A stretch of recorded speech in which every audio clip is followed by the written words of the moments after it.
So this is my favorite setup for Salamba Sarvangasana or shoulder stand. And I used to practice all the time without support.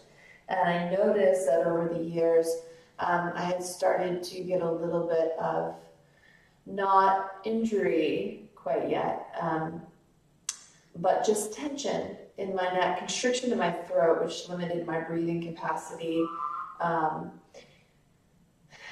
So I found that for me, support is ideal. And for a lot of people, this maintains the health of the cervical spine, which is easily compromised because there is no support around the cervical spine like there is your thoracic. It also just provides a little bit more relaxation in the throat and in the neck so that the breath can move all the way through the body, okay? Takes tension out of the head as well. So for me, because I have a little bit of a longer neck, I prefer to use four firmly folded wool or cotton blankets. And I use a bolster on the back because I'm longer and I want support from my sacrum when I come down, and I'll show you why that is. But of course, you could also just use a block or another folded blanket here to support yourself as well. Okay, so we're going to come to the bolster or to the blanket's edge. You want to make sure that the fringe edge of the blanket is not going to be where you're going to lay your neck and shoulders. Okay, so I lift my seat, I lengthen my tailbone by drawing the tailbone into the body, and then slowly lower all the way down.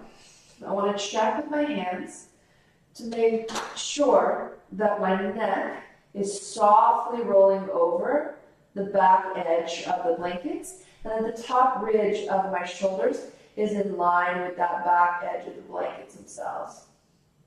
Okay, from here, I'll press my hands down into the blankets, press the outer arms and outer shoulders down, draw the navel in, and lift my feet straight up.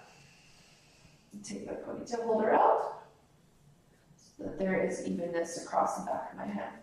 So pressing down, not tucking shoulders under quite yet, just pressing the arms down, creating firmness through the base of your body, drawing the navel in, and then reaching up through the heels.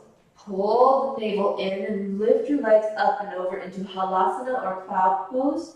You could place a chair behind you or stack some blocks if your toes don't easily come to the floor.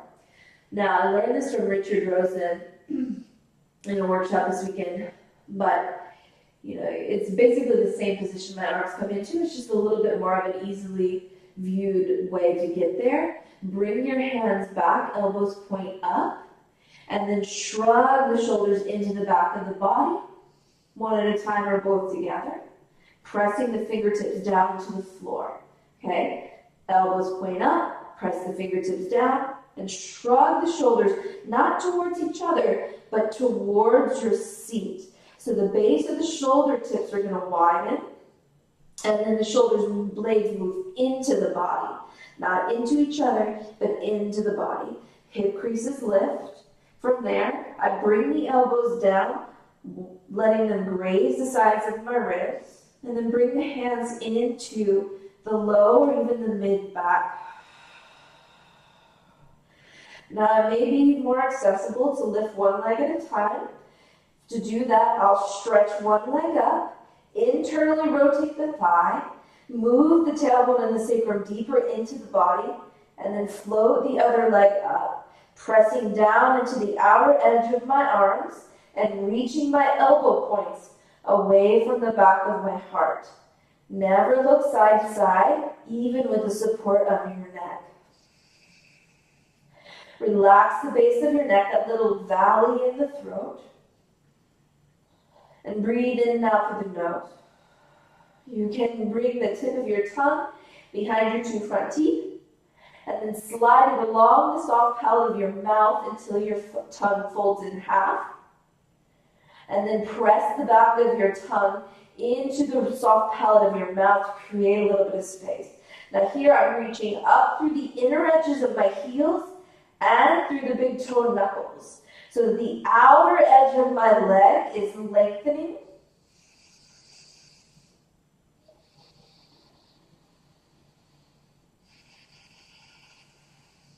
Press the inner edge of your pinky fingers and your ring fingers into the body and then up. And again, into the body and then up. As we come down, you can bring both legs together or keep the integrity of one leg.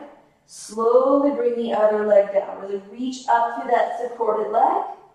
And then when the toes meet the floor or the support behind you, bring the other leg down. Few breaths in Halasana. You can use your thumbs into your hip creases to lift them up and out of your ribs. Press the inner thighs up. Not the knees, don't lock the knees, just keep the inner thighs pressing up. And then to come down, stretch your arms towards your feet. You can bend your knees or keep your legs straight. I'm going to bend my knees just to show you that option. And then start to roll down. Try to keep your thighs as close to your upper body as possible. Eventually the feet will land. Reach a little through your arms for counterbalance. And then let the sacrum come all the way down onto the bolster or the block or the blanket that's behind you. Feet to the floor. And just let your chest lift. You can extend your legs, place your hands onto your belly.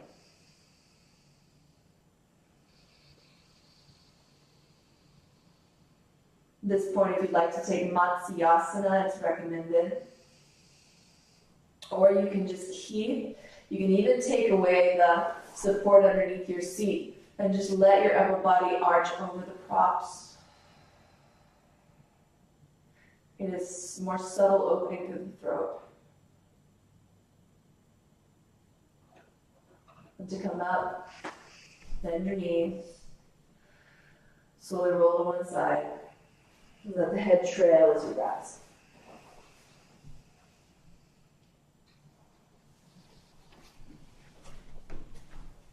So, just for a side view of the blankets, you can see that there's 4 stacked blankets here. If you have very thick towels, you could use those at home, but you would need more than 4 most likely, like big beach towels.